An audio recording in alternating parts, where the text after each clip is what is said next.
This is the Greatness Everyday podcast, and in this episode, I'm excited to talk about the power of reading.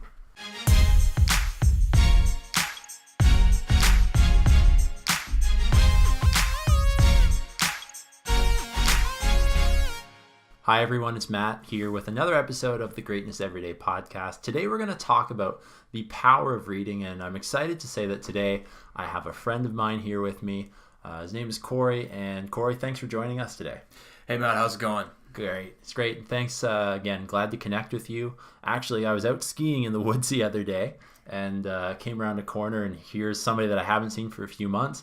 And he's just like, hey Matt, how are you doing? And it was good to reconnect and bring you in today so that we can talk about something that I'm beginning to learn about, and something that just from knowing you, I know you have a lot to share about this, and I know that you know what you're talking about. So we did connect, I guess, in high school, grade 11, I think. Yeah, you that's moved right. to my hometown, and very quickly I became aware that Corey, for those of you that know him, would agree with this. He doesn't know that I'm going to say this, but he's the type of guy that seemingly really knows everything, and I believe a lot of that, and he's laughing at me now, but I believe a lot of that is because you read. You read a lot. I've always felt that way, and it's just like you always have at least some sort of knowledge to give somebody on so many different topics, and that's something that kind of growing up I've definitely admired about you. So I feel that this is something that we can talk about today. Have you always been an avid reader is my first question. Yes, my dad was a big reader, and my mom also really saw the importance of it. So there were always books in the house. I can't tell you how old I was when I started reading, but I can remember the first time I read the word "the." Okay. I was very proud of that. Neat. Yeah, on the top, like on what you said before about knowing something about everything, it just reminds me of a quote I heard from Aldous Huxley, who was an author from the 20th century, who said, know a little bit about everything and a lot about something. Yeah. And I don't know if I know everything, but maybe I know a little bit about everything, because if I'm ever curious about something, I've never hesitated to go and read for a couple minutes even about what that is. Yeah. No, for sure. So you've always been an avid reader. You can remember the first time you read the word "the." And it started with a passion for the stories. Like when I was a kid, I would always have a book in my hand. I'd always be walking around. Yeah. And I would just get engrossed in the story that was going on, and then Okay. So if you think about kind of like your history of reading, and maybe we focus on now, is there a certain type of reading or genre? Is it fiction, nonfiction? For me personally, I haven't always been an avid reader. I was growing up, and then I took quite a few years off of just purely reading for information. And I say reading for information, that could be easily just reading a title of an article and kind of taking whatever I chose to take from that. That really wasn't really going deep into the text. For me now, I'm looking definitely at a lot more of like personal development, motivational, specific content. But what is it about you, or what topics do you kind of gravitate towards? Well, I go through phases. When I first started reading, I was super into, like I say, stories and fantasy, and then as I got a little bit older, I got more interested in, again, nonfiction, just trying to learn more about the world around me. And then when you start out learning about the world around you, you get a fairly one-sided view of the world through reading and through books. Like, it really takes a lot of real life experience to resolve the knowledge you get from reading into anything meaningful. And right now I've kind of come back around to stories. I'm on a big sci-fi kick right now, actually. Okay. Yeah. Neat. You said that it takes a lot of life experience to really kind of resolve or make connections, I guess, with what you've been reading. Was that how I interpret that? Yes, absolutely. Okay. And to put it into a proper context, and yeah. And I guess as I've been reading books just throughout this last year, I really started reading again, and I've probably read 6 or 7 books. For me, last year, this time, I wanted to read 2 books, because I'd always start books and I would never finish them.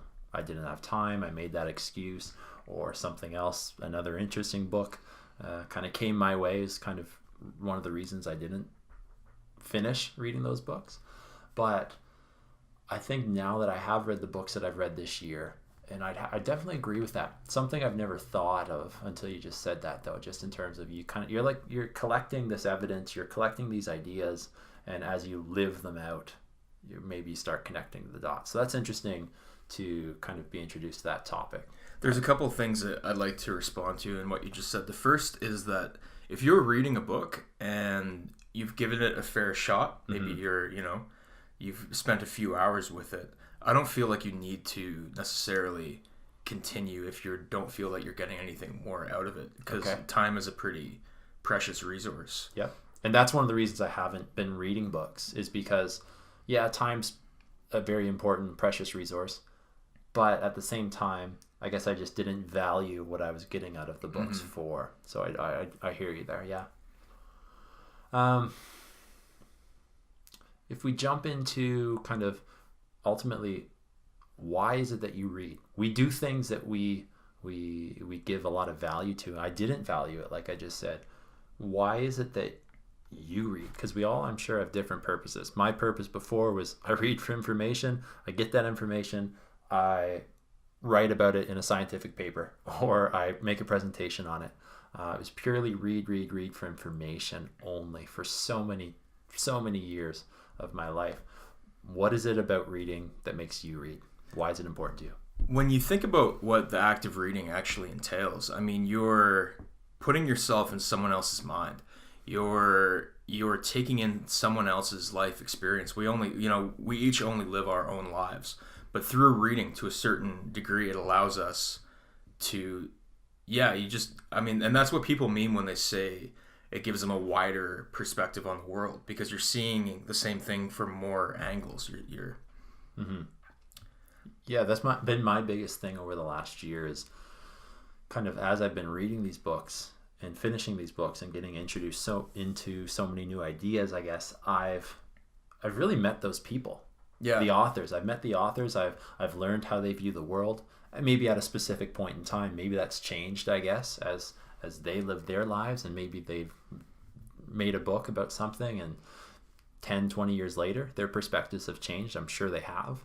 But you're really reaching out, and you're meeting people. You're meeting the authors. You're having conversations with them. And it's a common experience to have to put down a novel and feel like you've almost lost a friend. Like you almost want, Yeah, I get that for sure. So does this mean you're going to write a book at some time in your life? Have you written one already? I wrote a poor book. Okay. The thing about, I always wanted to be a writer from the time that I was a young age. The thing about writing novels is that it takes an epic amount of work. You just have to sit down and grind away. Yeah. And that is just the universal, and that's been my limited experience, and that's a universal message coming from people who do it. Mm-hmm. It's not fun. Yeah. It's brutal hard work. Yeah. I had the intentions in August, I guess. I had this idea. I thought about the idea for a while of writing a book, and it was a book about kind of the best budget for millennials is really the book title if I had made it. And I had all intentions of writing it, really focused the month of August, and then releasing it as an ebook in September. I had the chapters laid out. I had the whole book laid out, but just the physical act of sitting down. It's easier to lay the chapters out. It's definitely write the thing. Definitely, I'd have to say that for sure. The follow through there, the time that it takes to do that. So I think if I was to ever do that, it would take years. I really do. Yeah, and I mean, people do it different ways. Some people will agonize over every page, every sentence, every word as they're writing it. Other writers will just let it all out in a giant flow. Okay. I don't want to mess this up on a podcast. Truman Capote once said of who was it? Was it?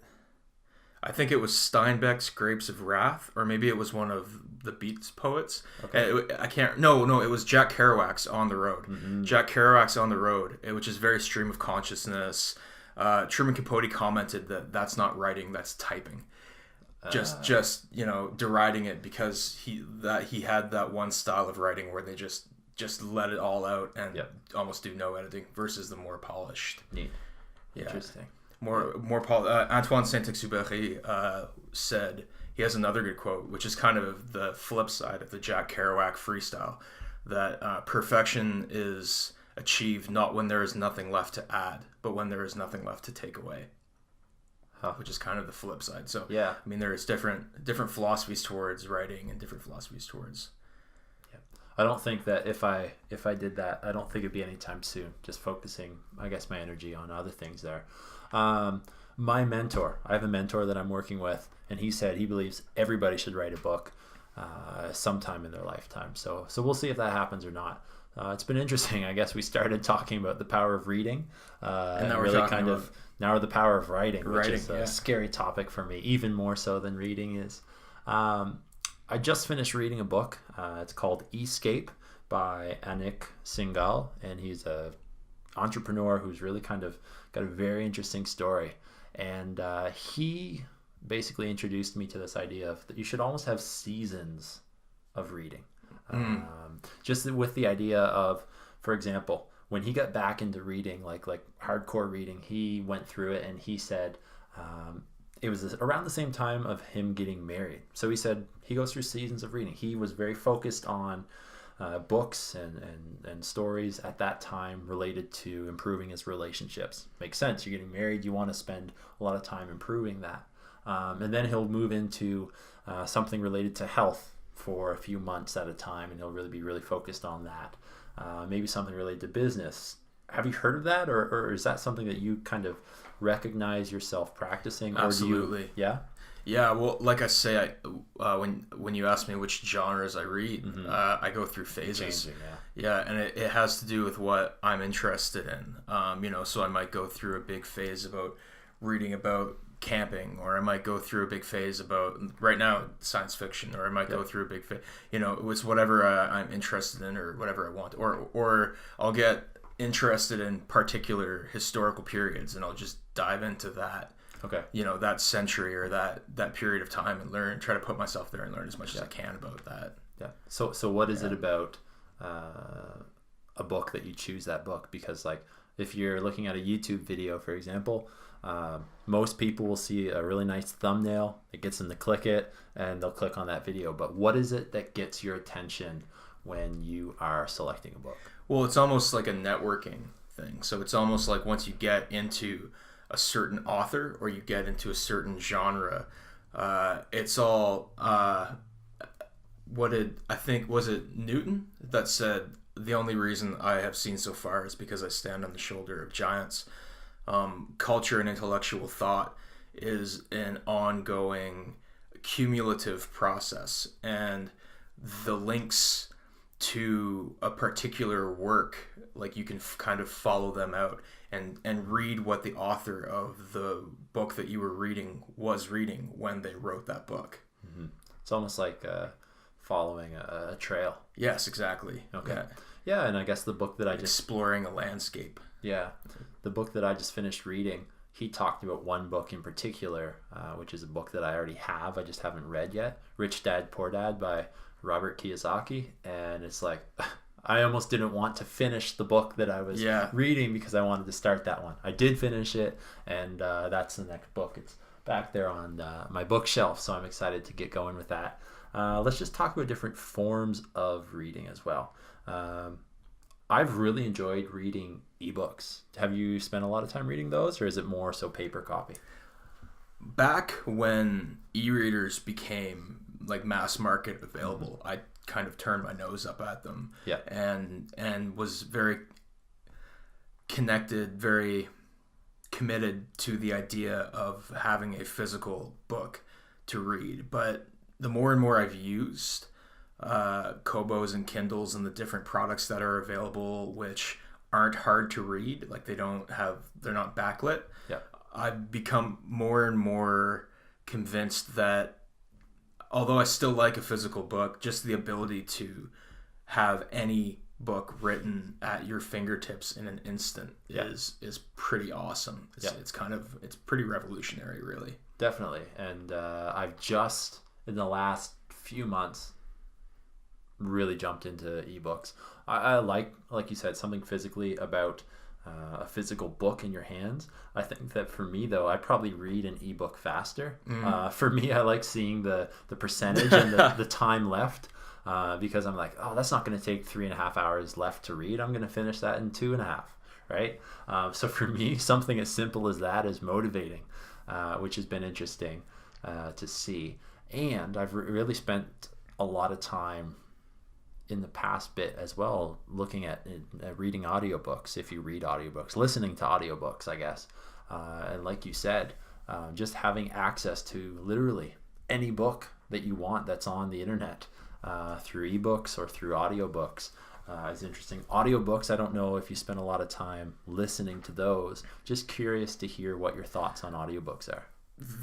There's two great things about audiobooks that I like, and the one is that you're able to listen to them while you're doing other things. Yeah. Consume it passively. Or while you're going to bed. You know, you can set a timer on it so it turns off in 30 or 45 minutes. Okay. I'll often do that before I go to sleep, or if I'm doing a chore, or if I'm like at work, if I'm driving somewhere. And the other great thing is that if you look back at how books used to be written, in before, say, the 1930s, 1920s, they're very difficult to read because of the craft of writing wasn't, and this is my opinion, the craft of writing wasn't as honed until the 1920s and 1930s as it is today. And people were writing more in the way that you would speak. And the way that you give an oral presentation is very different from how you write well. Yeah. And so if you want, but at the same time, there's a vast amount of really quality ideas written down in books before that time. I mean, I think honestly people were probably smarter then because they had less distraction and they were more able to focus their attention on a single idea and carry it through. So a very good way to consume older books for me is through an audiobook, because then it's just as though I'm having a conversation with a difficult author, where it would be harder for me to summon my attention and sit down and read, something like read an older book for half an hour or for an hour. Yeah, no, that makes great sense, and I'm glad you brought that up. For me, audiobooks, something that are fairly new to me. I'm listening to The Power of Purpose right now by Les Brown, and it is more of like a presentation. It is more of a conversation, I guess. So I'm listening to that through an audiobook, and it's, I think, a great audiobook. I think some might not lend themselves well to the audiobook format, but something like this book is very powerful. And last night I listened to probably half of it, and I was going through it, and I'm like, oh, how could I listen to this a little bit quicker? So I put it on the 1.5 speed. But you talked about just the conversation, the written versus the speaking piece. I was like, this guy is a great speaker. He's captivating. He gets your attention, and he's just a really, really good speaker. Anybody listening to this, I definitely recommend this book and really anything that Les Brown does. But for me, I turned it up to 1.5 speed, and I'm like, whoa. I want to learn how he speaks. I want to learn how he talks. When he speeds up, when he slows down, when he uses the dynamics of the voice and gets it louder and quieter.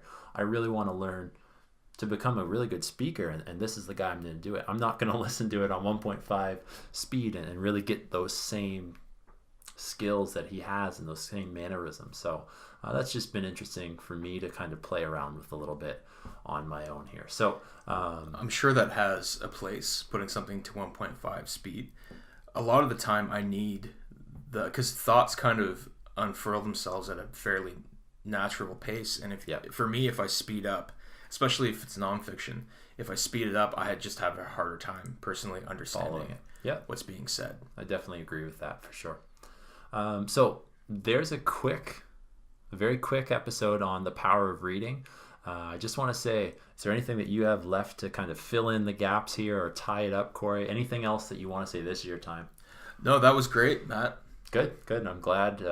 Corey's been talking about starting a podcast. So if and when that happens, I'll definitely give you some more information, and I'll leave that in the podcast episode description below. Eventually, when he starts that, when he releases it, I know it's going to be gold in so many ways. So I'll give people the information where they can find your stuff there. And thanks again, Corey, for jumping on here today. Yeah, thanks a lot for having me, Matt. Anytime.